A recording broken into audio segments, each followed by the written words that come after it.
지난주에 우리는요, 하나님의 보이지 않는 손, 그게 신학적 용어로 하나님의 섭리라고 했습니다. 그 섭리 안에서 사울과 사무엘이 만나게 하셨고, 하나님께서 사울에게 하신 일이 무엇이냐면 두 가지가 있습니다.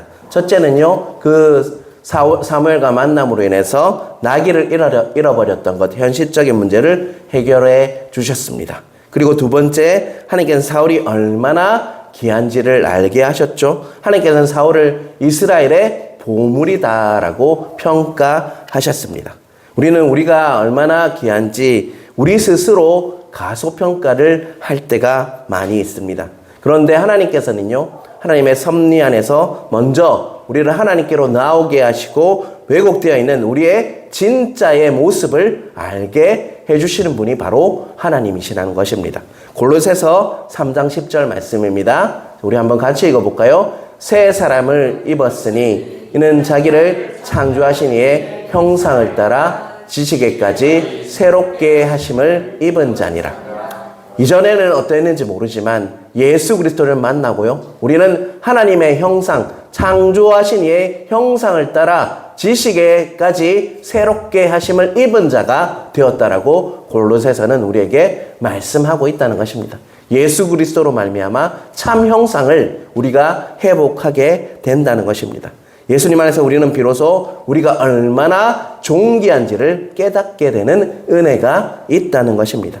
자, 그리고 나서 오늘 본문이 시작되는데요. 10장 1절 보면요, 사무엘이 기름병을 가져다가 사울의 머리에 붓고 입맞추며 이르되 여호와께서 내게 기름을 부으사 그의 기업의 지도자로 삼지 아니하셨느냐. 사무엘은 사울을 어떤 사람으로 세웁니까? 이스라엘의 왕으로 기름 부어서 이제 선택했습니다. 2절입니다. 내가 오늘 나를 떠나가다가 베냐민 경계의 셀사에 있는 라헬의 묘실 곁에서 두 사람을 만나리니 그들이 내게 이르기를 내가 찾으러 갔던 암나기를 찾은지라. 내 아버지가 암나기들의 염려는 놓았으나 너희로 말미암아 걱정하여 이르되 내 아들을 위하여 어찌하리까 하더라 할 것이요. 2절은 또 어떤 문제를 부각시키고 있습니까? 바로 잃어버렸던 암나기 문제가 이미 해결되었다. 그렇지만 아버지가 너희들이 돌아오지 않아서 걱정은 하고 있다라고 다시 한번 들으면서 이렇게 암나기 문제가 사울은 해결됐다는 것을 알았을 거예요. 사울은 아마 그 이야기를 들으면서 이렇게 생각했을 것입니다. 아무리 노력해도 이렇게 해결되지 않는 부분은 하나님께 나아갈 때 해결이 되는구나라는 것을 깨달을 수가 있었다는 것이죠. 우리도 마찬가지입니다. 아무리 노력해도 우리의 힘으로 되지 않던 일들이요, 하나님께 나아가서 기도하고 또 하나님께 구할 때 해결될 수 있음을 우리는 매일매일 깨달아야 한다는 것입니다.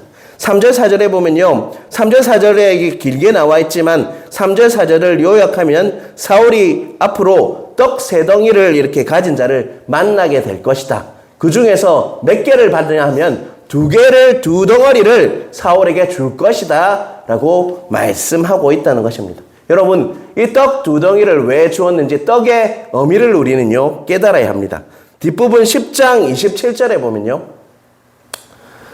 없습니까? 10장 27절 제가 여러분 성경 있는 분들은 한번 찾아보시길 바랍니다. 10장 20절을 제가 읽겠습니다. 어떤 불량배는 이르되 이 사람이 어떻게 우리를 구원하겠냐 하며 멸시하며 예물을 바치지 아니하였으나 그는 잠잠하였더라. 불청객이라고 이야기하고 있죠. 불량배, 사울이 왕으로 세워지는 것에 반감을 품은 무리를 불량배라고 표현을 하고 있어요. 그런데 보면 27절 뒷부분에 보면 그들이 예물을 바치지 아니하였다라고 말씀하고 있습니다. 보면 그렇다면 다볼 상수리 나무에서 이렇게 만났던 세 사람이 주었던 그 떡덩이는 어떤 의미일까요? 바로 왕으로 선 그 사울에게 예물로 바치는 것이 바로 뭐였다는 것입니까? 떡 세 덩이 중에 두 덩어리가 바로 당신이 이제 왕으로 되었습니다 라고 하면서 예물을 바치는 것이 바로 떡 두 덩어리였다는 것이죠. 그래서 여러분 떡 3개 중에 2개를 바쳤다는 것은요, 다 왕이 되었다는 것을 인정하면서 자신이 가지고 있는 거의 대부분을요, 어떻게 했다는 것입니까? 예물로 사울에게 주었다는 것입니다. 하나님께서는 떡 2덩어리를 예물로 바친 사람을 통해서 사울을 뭐 하고 있습니까? 사울이 왕이 되었다는 것을 인정하는 행위를 하고 있다는 것입니다. 너는 평범한 자가 아니라 이제 이스라엘의 왕이 되었다라는 것을 그 사람의 그 떡 3덩어리 들고 있는 것 중에 2덩어리 자신이 가지고 있는 대부분을 드림으로 인해서 자, 너는 이제 정말 이스라엘의 왕이 되었다는 것을 상징적으로 이렇게 표현하고 있다는 것입니다. 우리는요, 스스로 높아질 수가 없다는 것을 깨달아야 합니다. 우리가 아무리 발버둥 쳐도요, 하나님께서 높여주시지 않으면요, 우리는 결코 높아질 수 없는 존재가 바로 우리라는 것입니다. 오늘 사울에게 떡 2덩어리를 줌으로 인해서 정말 높여주셨듯이 하나님께서 우리를 높여주시는 분이라는 것입니다. 우리 스스로 높아지려고 우리가 발버둥 치면 칠수록요, 우리에게 돌아오는 것은 허탈감이고 또한 기진맥진하는 그런 일이지만 하나님께서 우리를 높여주시면요, 우리가 높아질 수 있다는 것입니다. 그래서 우리는 하나님밖에 없다는 것을 느끼면서 더욱더 하나님께로 나아갈 때 하나님께서 정말 우리를 높여주시는 은혜가 있다는 것입니다. 자, 5절 6절에 보면요, 중요한 말씀이 있습니다. 같이 읽겠습니다. 그 후에 내가 하나님의 산에 이르리니 그곳에는 블레셋 사람들의 영문이 있느니라. 내가 그리로 가서 그 성읍으로 들어갈 때에 선지자의 무리가 산당에서부터 비파와 소고와 저와 수금을 앞세우고 예언하며 내려오는 것을 만날 것이요, 내게는 여호와의 영이 크게 임하리니 너도 그들과 함께 예언을 하고 변하여 새 사람이 되리라. 무엇보다 중요한 말씀이 6절에 있는데요, 여호와의 영이 크게 임하니까 너도 그들과 함께 무엇을 한다고 하고 있죠? 예언을 하고 또 어떻게 된다고 이야기하고 있습니까? 변하여 새 사람이 되리라 라고 말씀하고 있죠. 하나님의 영이 임하니까 예언을 한다고 이야기하고 있어요. 그리고 변하여서 새 사람이 된다라고 말씀하고 있죠. 하나님의 말씀이 임하고 그 말씀을 선포하는 자가 되고 또한 어떻게 된다는 것입니까? 그로 인해서 성령의 인도하심을 받는 그런 새 사람이 될 것이다라고 말씀하고 있다는 것입니다. 여러분, 이전보다 말씀을 읽고 묵상하면 나 자신을 다시 한번 돌아보게 되고 또 설교를 들으면 마치 하나님께서 나 자신에게 하는 것 같이 들리는 것은요, 우리의 힘으로 가능한 것이 아니라 하나님의 영이 임할 때 우리에게 일어나는 현상이라고 할 수 있습니다. 또한 우리가 기도할 때 무언가를 깨닫게 해주시고 무언가를 알게 해주시고 또한 하나님, 내가 들었던 그 말씀이 어떤 의미인지를 깊이 알게 하는 것은 어떤 능력으로 우리에게 임하는 것입니까? 하나님의 영, 여호와의 영, 성령님이 임할 때 일어나는 현상이라고 우리에게 말씀하고 있다는 것입니다. 그래서 이전 것과 다른 사람, 변하여서 새 사람이 된 것이 바로 성령이 임했을 때 일어나는 현상이라고 할 수 있다는 것입니다. 내 허물을 깨닫고 죄를 깨닫게 하시고 그래서 더 깊이 하나님께 나아가서 하나님의 은혜를 구할 수 있는 것도요, 바로 성령님이 우리에게 임했을 때 일어나는 현상이라 할 수가 있습니다. 10절 11절에 보면요, 그들이 산에 이르를 때 선지자 무리가 그를 영접하고 하나님의 영이 사울에게 크게 임함으로 그가 그들 중에서 예언을 하니 전에 사울을 알던 모든 사람들이 사울이 선지자들과 함께 예언함을 보고 서로 이르되 기스의 아들에게 무슨 일이 일어났느냐, 사울도 선지자들 중에 있느냐 하고, 그는 어떻게 됐습니까? 성령님이 있으니까 다른 사람들조차도 이 사람이 뭔가 달라졌구나, 성령님이 임해서 뭔가 달라졌구나, 선지자와 같이 변했구나라는 것을 우리가 깨달았다고 분명히 말씀하고 있다는 것입니다. 그렇다면 오늘 본문을 통해서 성령으로 새 사람이 된 자 사울의 그 특징이, 어떤 특징이 나타나는지 우리는 깨달아야 할 것입니다. 사랑하는 성도 여러분, 여러분도 성령으로 인해서 정말 새 사람으로 그런 사람으로 살기를 원하시죠? 오늘 한국교회는요, 성령 충만한 사람, 성령으로 인해서 새 사람이 된 것에 대한 오해가 있습니다. 성령의 사람이 특징이 오해가 있다는 것이죠. 예언하고 병 고치고 또한 방언하는 은사적인 측면에만 이렇게 강조하면서 성령의 사람의 특징인 양 오해하고 있을 때가 많다는 것입니다. 성령 충만하면 은사가 있는 사람, 예언하고 병 고치고 방언하고 이런 것들만 측면을 맞추고 강조하는 경우가 많다는 것입니다. 그런데 오늘 본문은요, 성령을 받은 자, 성령이 임한 자에게 일어난 새 사람이 된 자에게 어떤 일이 일어나는지를 우리에게 명확하게 보여주고 있다는 것입니다. 14절에서 16절을 한번 제가 읽겠습니다. 사울의 숙부가 사울과 그의 사환에게 이르되 너희가 어디로 갔느냐? 사울이 이르되 암나기들을 찾다가 찾지 못함으로 사무엘에게 갔었나이다 하니 사울의 숙부가 이르되 청하노니 사무엘이 너에게 이런 말을 내게 말하라 하니 사울이 그의 숙부에게 말하되 그가 암나기를 찾았다 하고 우리에게 분명히 말하러이다 하고 사무엘이 말하던 나라의 일은 말하지 아니하더라. 사울의 삼촌이 네가 암나기를 찾으러 갔다가 사무엘 선생님을 만났다고 하는데 그때 어떤 이야기를 들었니? 라고 물었어요. 그랬을 때 사울은 어떻게 이야기합니까? 어떤 이야기만 하고 있습니까?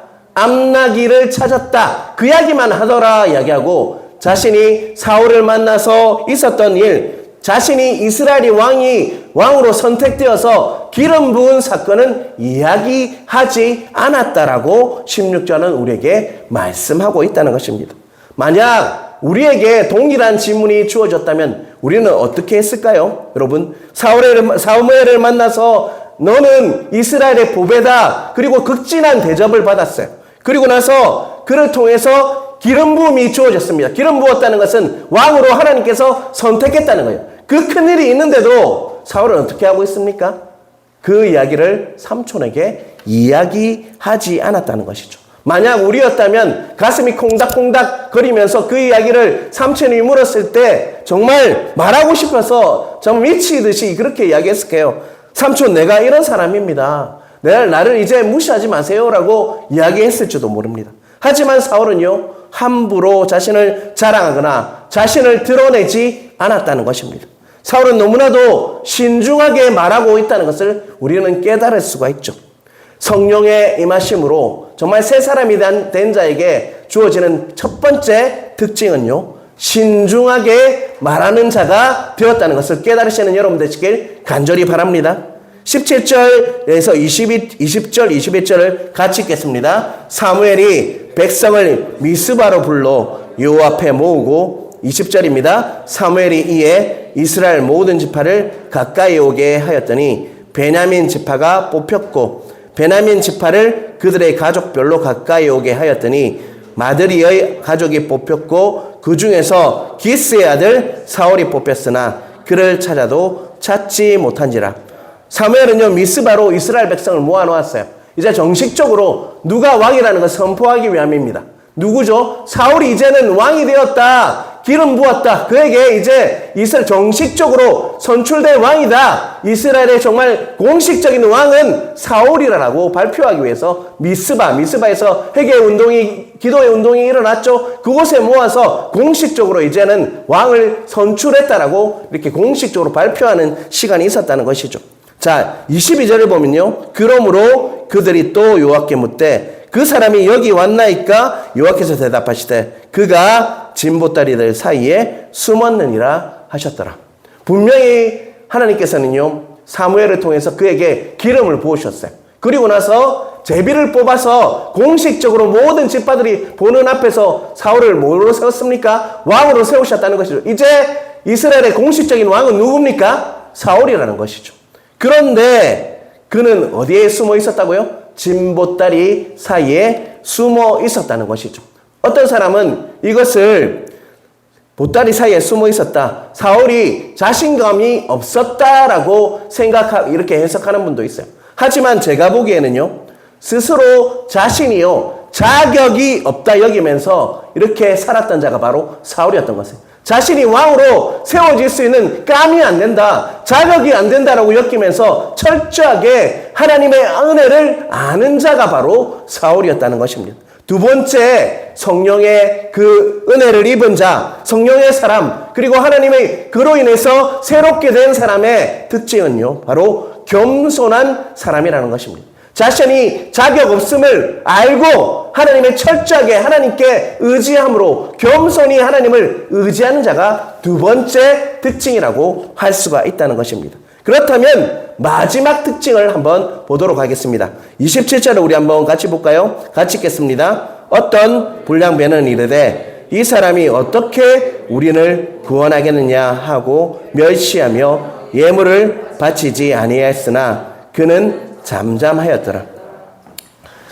앞에서도 말씀드렸지만 사울은요 이미 기름 부었고 또 백성들 앞에 제비를 뽑아서 선출했어요. 그래서 정말 베냐민 지파에서 사울이 왕으로, 베냐민 지파의 사울이 기스의 아들 사울이 이제는 정말 이스라엘 모든 족속을 이렇게 통치할 수 있는 왕이 되었습니다.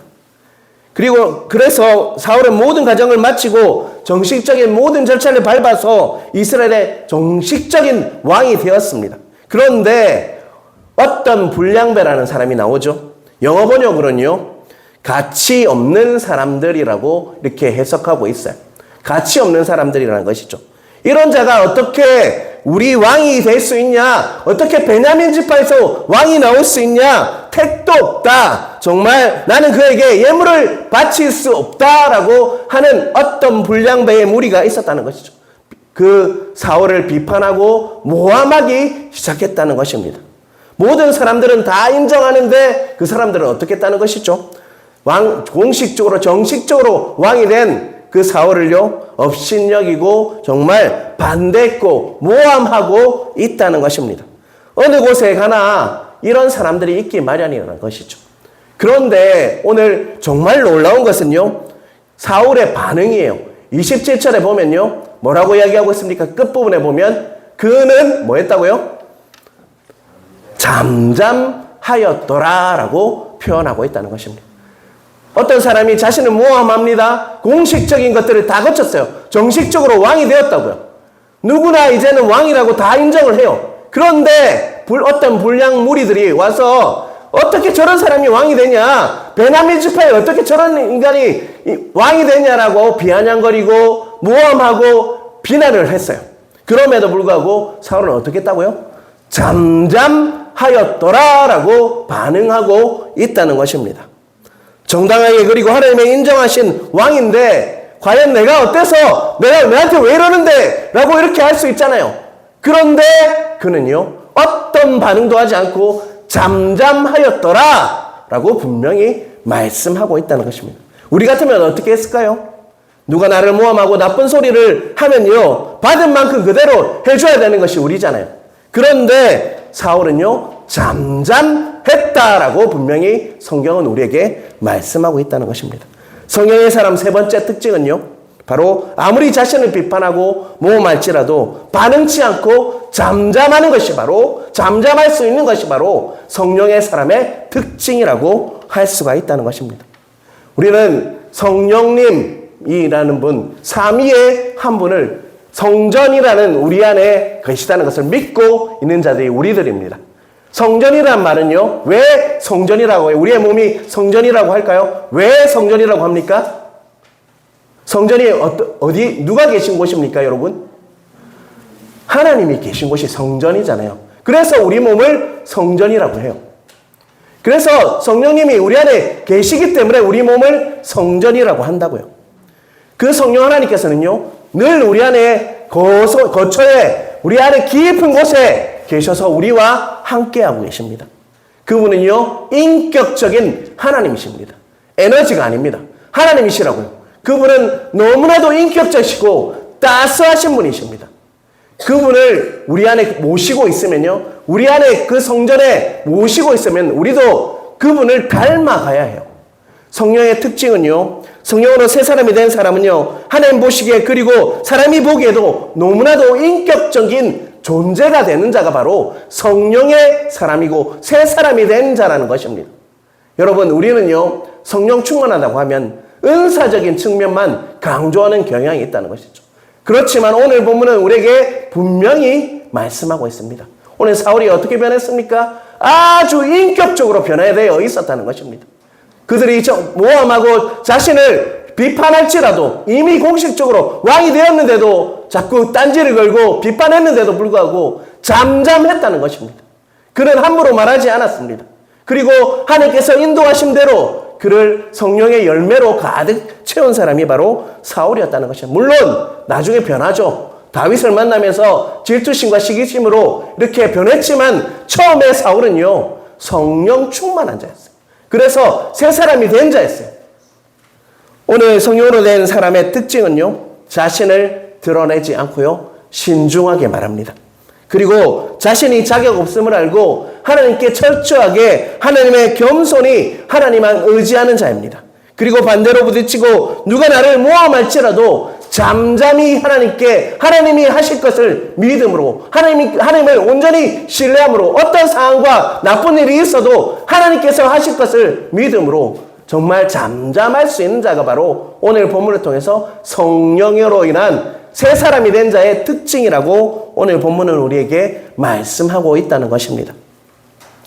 교회마다 소위 영빨 좀 있다는 사람들이 보면요, 더 혼란스럽게 하는 경우가 더 많음을 교회를 섬기면서 깨닫게 됩니다. 그 이유는요, 은사적인 측면만 강조하기 때문이에요.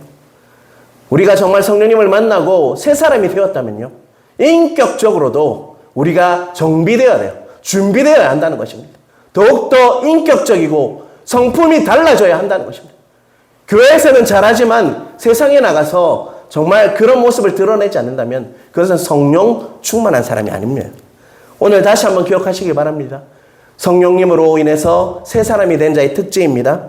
자신을 드러내지 않고 말을 함부로 말하지 않습니다. 자신이 자격 없음을 알고 겸손히 하나님만 의지하는 사람입니다. 반대에 부딪히고 누가 나를 모함할지라도 잠잠할 수 있는 사람이 바로 성령으로 변한 사람, 그 새 사람이 된 자의 특징이라고 할 수가 있다는 것입니다. 그런 자에게는요, 공동체에 정말 성령의 열매의 핵심인 사랑이 열매가 맺히게 되어 있다는 것입니다. 저에게 분명히 작년 말에 사랑으로 든든히 서가는 교회를 위해서 기도하라는 마음을 주셨습니다. 올해는요, 정말 그 모토가 있다는 것은 더 사랑 때문에 힘들 수도 있는 정말 성령님을 붙들지 않으면요, 성령 충만하지 않으면 사랑 때문에 힘들 수도 있다는 것입니다. 우리는 더욱더 성령 충만을 구해야 할 것입니다. 그 열매의 핵심이 뭐라고 했습니까? 사랑입니다. 그 사랑이 넘치기 위해서는요, 우리가 매일매일 성령 충만을 구해야 할 것입니다. 성령께서 나를 온전히 지배하시고 다스려 주셔서 성령님께서 나에게 정말 사랑의 핵심인 성령의 열매의 핵심인 열매를 맺게 하시고 그래서 정말 새 사람이 되어서 하나님 남들을 섬기고 하나님 말하며 또한 행동하지 않으면요, 사랑 때문에 힘들 수도 있는 것이 오래 있지도 모르다는 생각이 듭니다. 우리 더욱더 무엇을 구해야 될 것 같습니까? 성령 충만을 구하는 은혜가 있게 주님의 이름으로 축복합니다. 성령 충만을 구하시길 바랍니다. 어떤 기도보다 성령 충만을 구하시길 바랍니다. 그래서 내 생각이나 내 계획이 아니라 내 감정이 아니라 정말 성령님께서 나를 인도하시고 다스려 주셔서 성령님께서 주시는 은혜로 우리가 올 한 해도 정말 잘 이겨낼 수 있는 은혜가 각자에게 있으시길 간절히 바랍니다. 그래서 올해 2025년이 끝날 때는 정말 우리에게 주신 그 말씀처럼 사랑으로 든든히 서갔구나, 하나님 안에서 우리 교회가 든든히 서갔구나라는 것을 깨달을 수 있는 은혜가 각자에게 있으시길 주님의 이름으로 축원합니다. 거룩하신 성령이여, 우리 함께 찬양할 건데요, 이 시간 무엇을 구해야 될 것 같습니까? 성령님, 나를 다스려 주십시오. 나에게 충만히 임하여 주셔서 정말 성령 충만하게 하여 주십시오. 그래서 정말 다른 것이 아니라 성령님으로 인해서 변화된 새 사람이 되게 하여 주십시오라고 우리 구하며 나아가도록 하겠습니다.